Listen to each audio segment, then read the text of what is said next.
Good morning, students. Now we are going to discuss the poem The Pulley, written by George Herbert in brief.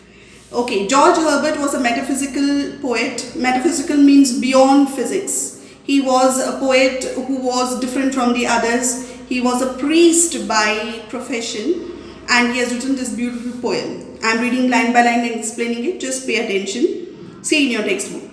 When God at first made man, when he made man, he created man. The creator creates man. Having a glass of blessings standing by, he had a glass of blessings next to him, and from there he used to pick up the gifts and he used to pour it on the creation, that is man, that is humans. And whatever he had created, he would immediately pour it to man. Let us, said he, pour on him all we can. Let the world's riches which disperse means which are lying here and there. Contract means become small into a span means a short space, micro. So he said, I have given this world so many lovely things, so beautiful gifts I have given to this whole world in the form of nature, in the form of so many feelings, emotions, lovely things. I'm going to contract them all together, bring it together, and then I'm going to pour it on my best creation in the whole world. The best creation that God made was the creation of man. So he said, let me pour all the gifts on him before sending him in this world. So strength first made a way. The first gift that was given by God to man was strength.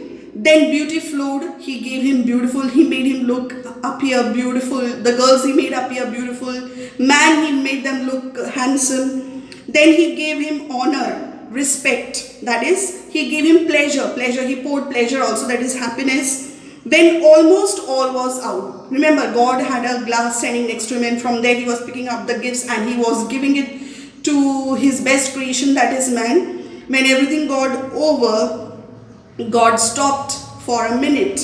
Perceiving means noticing, becoming conscious that alone of all his treasures rest in the bottom lay. In that whole glass of blessing, at the end only one gift remained. And what was that gift, children? Rest. Rest here means peace of mind, satisfaction. He gave him everything. Let's revise it a little. What did he give him? He gave him strength, he gave him beauty, he gave him wisdom, he gave him honor, he gave him pleasure. When everything almost was done, the last gift that remained in that glass of blessing was rest.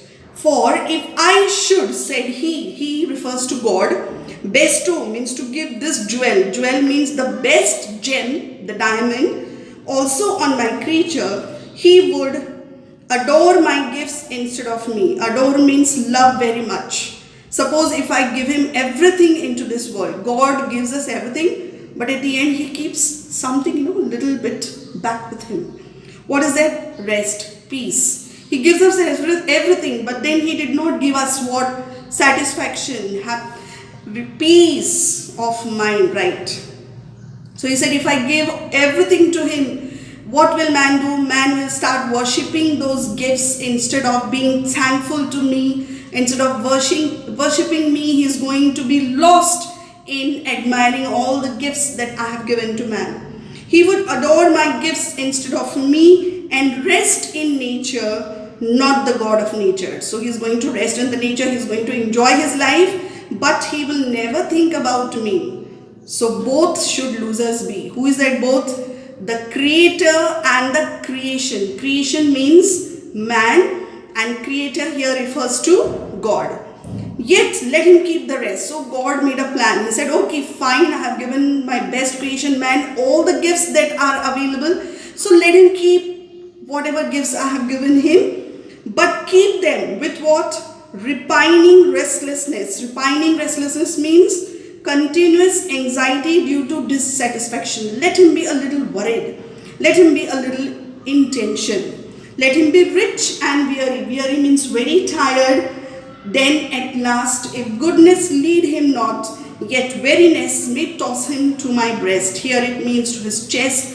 Then only man will return to God. Otherwise, he will never turn. He will be so busy in these worldly things, in his family, in his work, in his success, in his love, in his respect, that he is going to totally forget God. So what did God wish? God wished that man should come back to me. His creation should come back to me. So worship me, admire me instead of my gifts. So he gave him everything, but he did not give him rest. He says, if everything does not turn him towards me, at least this restlessness, this, without rest, dissatisfaction will make him turn towards me, and he will think about me, he will worship about me. And with this, God makes his last statement, and he sends man to earth, to this wonderful earth that we are living today. So we stop here. Thank you and have a nice day.